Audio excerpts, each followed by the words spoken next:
sommes Survival Zero et vous regardez Metal Mad TV. On est le groupe Survival Zero, on est un groupe de métal qui vient de Champagne, plus précisément de la ville de Troyes. On est 5 dans le groupe, donc il y a Ben et Régis aux guitares, Thibaut à la batterie, Pierre à la basse, et moi je m'appelle également Pierre, et je suis le chanteur du groupe. On existe depuis les premiers balbutiements du groupe, c'est 2017, mais on a vraiment commencé à rentrer dans le vif du sujet tout début 2018. Mais pendant toute cette période-là, de 2018 jusqu'à aujourd'hui, on n'a pas fait de concert. On s'est volontairement isolé dans notre salle de répète et derrière nos ordinateurs pour créer ce qui est devenu notre premier album, The Ascension. Comme je l'évoquais, en fait, The Ascension, c'est un album qui vient matérialiser la création du groupe également. On a créé le groupe en créant cet album. On pourrait dire qu'on a créé cet album en créant le groupe. On peut prendre le problème dans les deux sens. Pourquoi on a fait ça ? Parce qu'on se connaît tous très bien, tous les 5. On a eu des groupes ensemble par le passé. Si on n'a pas eu des groupes ensemble, on a partagé des scènes ensemble avec nos groupes respectifs de l'époque. Donc le feeling était déjà là en fait. Même s'il fallait inventer, quand on crée un groupe, il faut que les musiciens sachent parler la même musique, on va dire, pour pouvoir être efficace sur la composition. Même s'il fallait inventer ça, il y avait quand même un gros feeling qui était là. Et pourquoi on n'est pas allé plutôt en concert, rôder un peu nos titres avant de sortir cet album ? C'est parce que ça, c'est quelque chose qu'on avait fait avec nos anciens groupes, et à nos 5 des anciens groupes, on en a eu un paquet. On a voulu se concentrer sur les détails, prendre le temps de bien réfléchir la musique, le son, mais aussi l'aspect visuel. Et tout ça se retrouve matérialisé, comme je le disais, dans ce premier album, The Ascension. Alors The Ascension, il faut aussi avoir en tête que c'est un concept album, on l'a conçu comme ça. Alors c'est pas un album qui raconte une histoire, parce que c'est quelque chose qu'on a souvent en tête quand on pense concept album. Nous, c'est pas comme ça qu'on a pensé la chose. Par contre, on a créé des ponts entre les morceaux. On a essayé de faire en sorte que chaque morceau soit la clé vers le morceau suivant. On a réfléchi l'ordre de la tracklist. On a créé des liens entre les morceaux avec des mélodies qui reviennent, avec des concepts dans les paroles qui reviennent aussi. Au niveau des textes, on pourrait dire que l'album c'est un ensemble de variations autour du thème de l'espace et de tout ce qui est dépression, isolement, ce qui peut en résulter, donc la folie, la violence, la colère. On est un groupe de métal, on se réinvente pas, quoi. Donc en créant le groupe, moi j'ai lancé l'initiative du groupe en faisant écouter d'abord à Thibaut le batteur des idées de chansons que j'avais depuis quelques temps, et ça lui a plu. On a jammé ensemble pendant quelques mois, donc je me suis improvisé guitariste quelques mois pour qu'on vienne renforcer ses idées tous les deux. Mais j'ai toujours dit, et je le répète encore aujourd'hui, ce groupe-là, c'est pas un groupe où j'impose les idées, et dans l'absolu personne n'a imposé d'idées. On propose et chacun doit être libre de pouvoir dire ce qu'il en pense. Donc les idées que j'ai proposées, entre le moment où je les ai proposées et ce qui est arrivé sur l'album, déjà il y a des idées qui ne sont pas allées jusqu'à l'album, et celles qui y sont ont grandement évolué. Parce que l'arrivée successive de chacun des membres du groupe, parce que tout le monde n'est pas arrivé au même moment, chacun a amené ses idées, chacun a expérimenté sur les choses que je proposais, en proposant des nouvelles choses, en renforçant ce que j'avais proposé, et une idée en amenant une autre. Il y a eu un ping-pong entre nous comme ça qui s'est fait parce qu'il suffisait que Pierre le bassiste propose une ligne de basse pour que ça implique un changement sur le jeu de batterie de Thibaut pour que ça soit complémentaire, ou sur le son des guitares. Enfin, on a toutes ces choses-là, en fait, on s'est nourris les uns les autres des idées que chacun apportait. Donc pour synthétiser, puisque j'ai du mal à synthétiser, j'ai amené la base des idées, et chacun est venu les renforcer avec ses propres idées, sa sensibilité, son interprétation, etc., etc. Pour l'enregistrement, on est allé chez Matt Chiarello, dans le nord de la France, qui est le guitariste de Wild, entre autres. Et Matt, on connaissait par des amis en commun. C'était un bon entre-deux pour nous en termes de choix de studio et de producteur, parce que on allait pas trop loin de chez nous, mais suffisamment loin pour couper les ponts avec notre confort quotidien. On allait avec quelqu'un qu'on connaissait pas, mais on avait quand même des amis en commun, donc ça pouvait nous rassurer. Et donc on avait, on était dans un environnement qui était à la fois neutre, rassurant et suffisamment isolé pour permettre de mettre dans la production toute l'intensité qu'on a essayé de mettre dans la composition des titres. Donc on est allé chez Matt enregistrer tous les instruments sauf la basse. Pour des raisons logistiques, la basse on l'a faite par nos propres moyens. Ça a été un enregistrement de dingue, déjà parce que Matt est dans le même état d'esprit que nous, un état d'esprit assez familial, mais qui n'enlève pas le sérieux de la chose. Nous, on avait préparé l'enregistrement au maximum, on répète fatalement, mais aussi en maquettant tous les titres une voire deux fois, même pour certains, parce que les idées évoluaient. Donc l'idée c'était d'arriver, de ne pas avoir à faire 35 prises du même riff ou de la même ligne de chant, c'était de pouvoir être assez efficace sur les prises pour ensuite pouvoir réfléchir à qu'est-ce qu'on pouvait amener pour les rendre encore plus intenses. Et Matt en ça a été force de proposition, on a passé beaucoup de temps à discuter de chaque détail et ce côté expérimentation qu'on avait déjà entre nous cinq quand on a composé les titres et qui nous a tous galvanisés. On adore se retrouver en répète pour créer des trucs parce qu'il y a une vraie émulation qui se fait. Et cette émulation là on l'a retrouvée auprès de Matt également et il a amené des idées en termes de production, en termes de mixage qu'on fait grandir les morceaux. Donc on le remercie beaucoup parce que ça a été une super expérience pour tous les cinq. On était même un peu triste que ça dure pas plus longtemps parce qu'on a vraiment passé des super moments et en plus de ça on s'est franchement marré. Donc Matt a fait l'enregistrement, le mix et c'est lui qui nous a présenté, enfin qui nous a conseillé d'aller voir Rémi Boy pour le mastering. Donc lui il est sur Lille et donc toujours le nord de la France et je sais qu'ils bossent tous les deux et on voulait que la production soit cohérente et effectivement les deux ayant déjà bossé ensemble, nous on trouve qu'effectivement toute la chaîne de production de l'album, enregistrement, mix et mastering est très cohérente et l'intensité encore une fois qu'on a essayé de mettre dans nos morceaux, elle se retrouve dans la prod donc on est super content. Voilà. Alors, depuis tout à l'heure, je parle beaucoup d'intensité. Je pense que c'est le mot qui résume le plus ce qu'on cherche à créer, en fait, de l'intensité. Mais l'intensité, ça ne veut pas forcément dire des tempos super rapides ou super nerveux. Nous, l'intensité, on va la chercher dans deux choses principalement. Dans le groove, on veut que ça groove parce que c'est ce qui participe à l'efficacité, un côté un peu tribal aussi par moment dans nos chansons. Et puis l'intensité on la cherche aussi dans les ambiances et on essaye de mêler à la fois le groove et les ambiances et quand je dis ambiance on va piocher du côté de la scène post-hardcore, black metal, des choses assez lancinantes, assez mélancoliques, assez sombres au final parce que c'est la musique qu'on a envie de proposer, hein. Encore une fois c'est du métal, on se réinvente pas donc voilà, une musique intense tant par les grooves que par les ambiances et pour être plus complet c'est une musique hybride puisque selon l'émotion qu'on veut faire passer, la vibration qu'on veut faire passer, on va aller piocher, je parlais de post-hardcore, de black metal, mais avec le groove on va aller aussi piocher dans le thrash, dans le hardcore également, on va piocher dans différentes esthétiques qu'on aime bien, dans lesquels on a pu officier par le passé aussi, on met de nos influences dans la musique, alors c'est conscient ou inconscient, hein.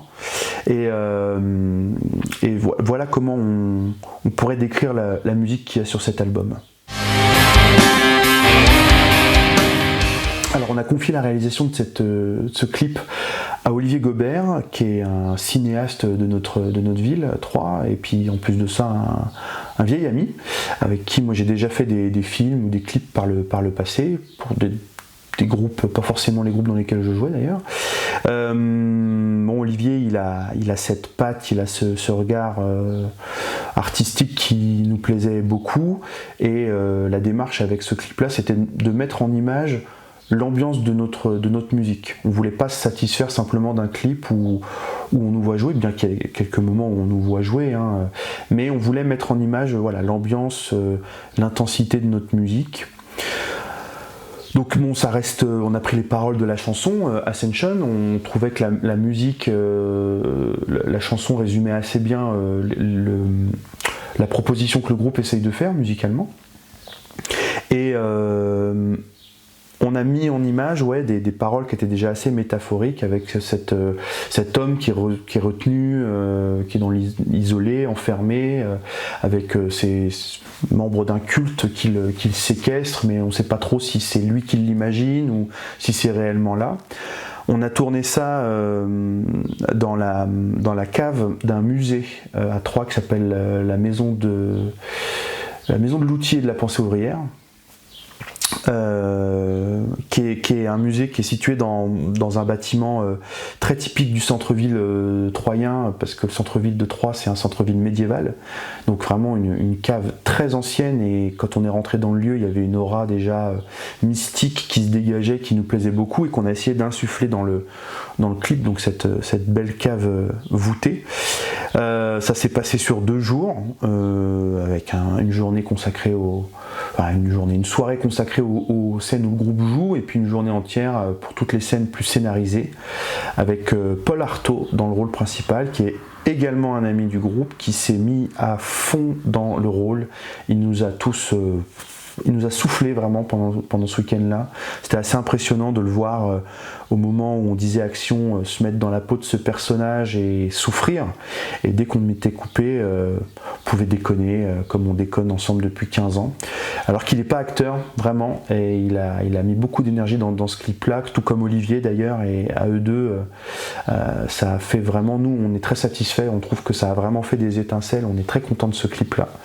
Et on espère pouvoir creuser un peu plus l'aspect visuel avec de prochaines réalisations, avec Olivier, pourquoi pas avec Paul aussi, parce que ça a été vraiment un super souvenir, hormis quand même un truc important sur lequel on réfléchira la prochaine fois, c'est que la cave est très belle, mais elle est très très basse, et on en est ressorti avec plein de bosses sur le crâne.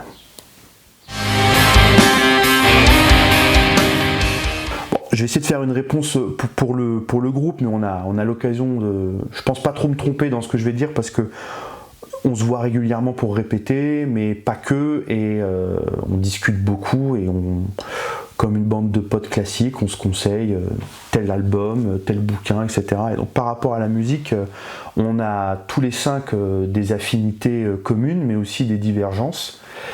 Donc je peux te dire que Thibaut, le batteur, lui, il est vraiment très très fan de la scène death d'Europe de l'Est, de Pologne, le grind aussi, c'est des musiques qu'il affectionne, mais il va aussi beaucoup aimer des groupes comme les Proust, pour le travail qui est fait sur la batterie, ou The Ocean.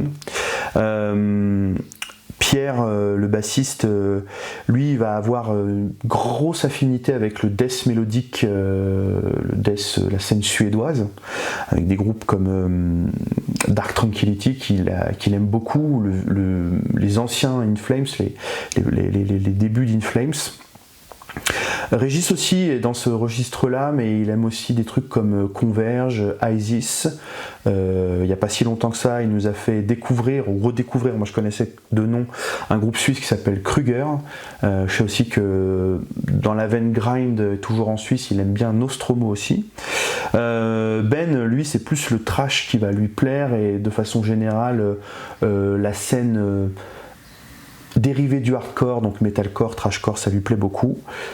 Et, mais il y a aussi chez Ben une grande affection pour des groupes comme Céleste, donc le post-hardcore, post-black, qui va beaucoup écouter. Et moi j'aime beaucoup la scène américaine du début des années 2000.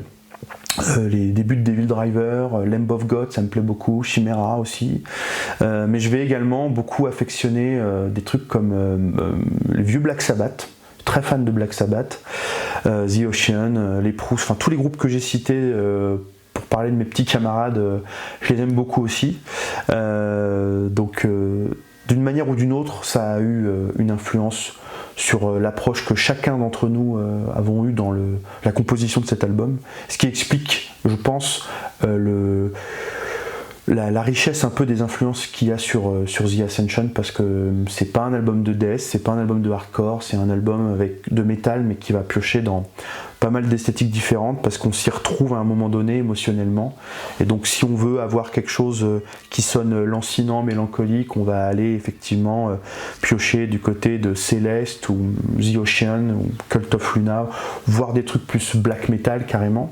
Si on veut plus de groove, et effectivement Lamb of God, on va aller piocher là-dedans. Si on veut de la mélodie, on va avoir inconsciemment en tête sans doute Dark Tranquillity ou In Flames. Donc voilà. Bon, alors c'est un peu compliqué parce que je suis tout seul à me coller à cette interview, mais je vais encore une fois essayer de répondre pour mes petits camarades. Régis, lui, fait de la musique depuis plus longtemps que nous, parce que il est un petit peu plus vieux, tout simplement. Je sais qu'il a commencé avec un groupe de rock alternatif quand il était ado, jeune adulte, avant d'aller avec un groupe qui s'appelait Jenna dans le metal, donc metalcore. Pierre, le bassiste, l'a rejoint sur Jenna, et ensemble depuis plus de 15 ans maintenant ils font de la musique. Et donc après Jenna, ils ont monté ensemble un groupe qui s'appelait Quiet Day for Melodreams, qui était un groupe de rock ambiant. Et quand ce groupe-là s'est terminé, ils ont fait un troisième groupe qui s'appelle Stoikeia, et c'était un groupe de post-hardcore instrumental. Donc voilà, avec Régis et j'ai pu te parler également du parcours de Pierre. Ben, lui, a beaucoup officié dans la scène métal et hardcore. On a eu un groupe ensemble d'ailleurs qui s'appelait Cult of Violence. Encore de la finesse et de la poésie dans ce bas monde. C'était un groupe de hardcore, donc moi j'étais bassiste dans ce groupe-là, et Ben donc guitariste. Et il a eu d'autres projets dans le métal, dans le punk aussi, mais là il était batteur, il a été batteur dans des groupes de punk, parce qu'il aime beaucoup le punk, Ben. Thibaut, lui, on s'est lié aux influences que je citais juste avant, pour lui, il a officié dans le death metal pas mal. Il a eu pendant 10 ans un groupe qui s'appelait Shredding Sanity, qui était un groupe de death mélo et technique aussi, qui était basé sur Reims, parce qu'il est de Reims à la base. Et moi, j'ai parlé de Cult of Violence dans lequel j'étais bassiste, mais au chant, j'ai surtout eu un groupe qui s'appelait Sons of Secret, qui était un groupe qui mélangeait trash et fusion, donc on pouvait avoir du trash à la Slayer et de la funk dedans, très influencé Suicidal Tendencies, dans lequel j'ai fait mes armes pas mal d'années également. Donc voilà, après je t'épargne les petits projets avortés au bout de 3 mois, mais dans lesquels on a quand même mis de l'énergie, et qui, comme nos influences, d'une manière ou d'une autre, on se retrouve aujourd'hui dans l'approche qu'on a sur la composition, la création de Survival Zero.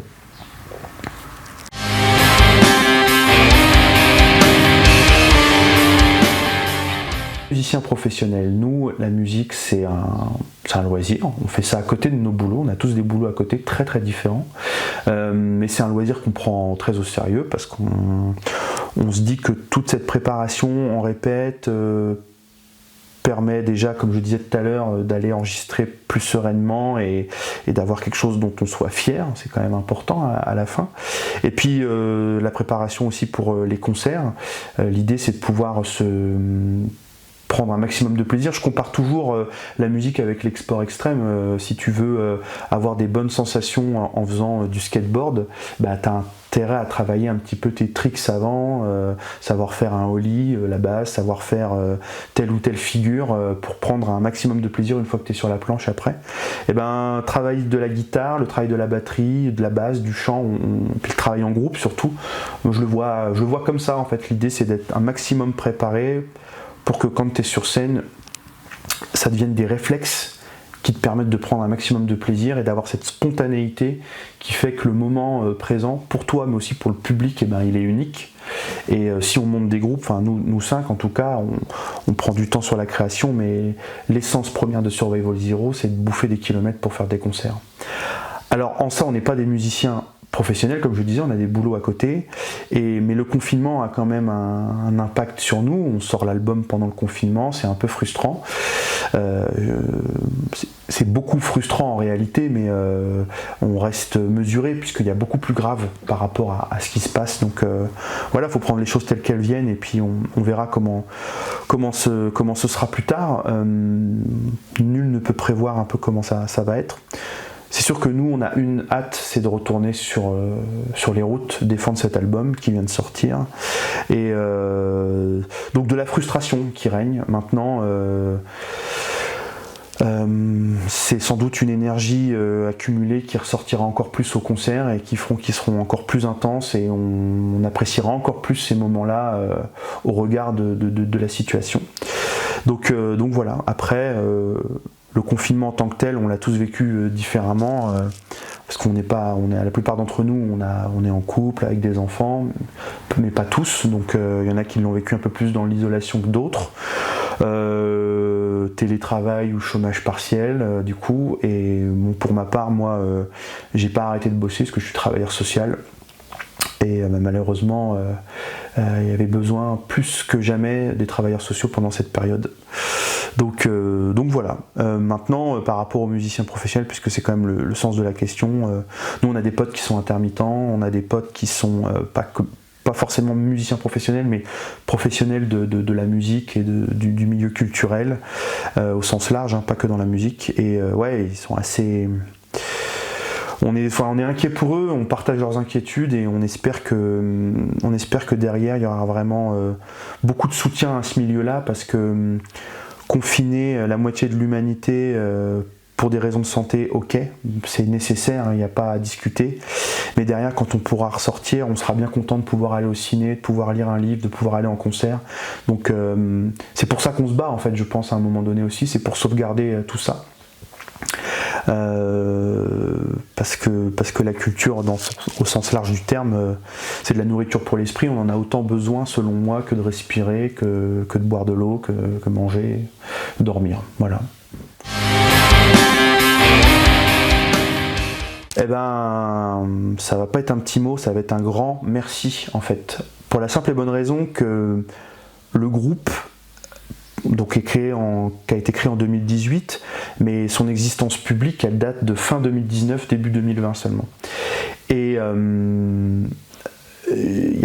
je dirais pas qu'il y a un effet de masse, mais on est très heureux de voir qu'il y a des gens qui suivent le groupe alors qu'on n'a fait qu'un seul concert, on sort un album en sortant de nulle part, et on a des retours ultra positifs, alors pas sur les concerts parce qu'on peut pas en faire, mais en tout cas le premier concert qu'on a fait, il y a eu des très très bons retours, et depuis que l'album est sorti, on a vraiment c'est des retours qui nous touchent énormément, qui participe à la frustration qu'on a de ne pas pouvoir aller en concert, et on n'a qu'une hâte, c'est de pouvoir aller à votre rencontre, en fait, parce que ça nous rend super heureux, mais ça nous motive encore plus à tout donner pour proposer des concerts intenses. Et on espère vous faire vivre ça très rapidement, pouvoir vous retrouver avant ou après le concert autour d'un coca ou d'une bière, peu importe ce que vous buvez, pour se parler en vrai. Et donc merci beaucoup à vous tous, merci à vous d'avoir regardé cette vidéo, et puis merci également à Metalmat TV pour l'intérêt porté au groupe, ça aussi ça nous fait super plaisir, et pour les questions, voilà, en espérant que ça vous a donné envie d'écouter et de nous suivre. Donc voilà.